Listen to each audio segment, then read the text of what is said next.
Hi! In front of me is iPad Pro 11-inch 4th Gen, and today I would like to show you how you can set up screen lock on this device.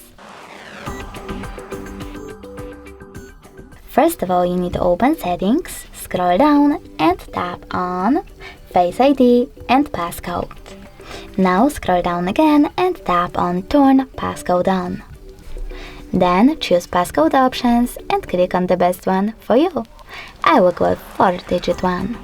Now enter your new login method, and if you see this kind of pop-up, you need to choose Change Passcode and change it because yours is too easy.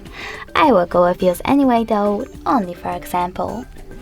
Now you need to repeat your passcode in order to confirm it and wait. Now you can log into your Apple ID account or select Cancel at the top left corner.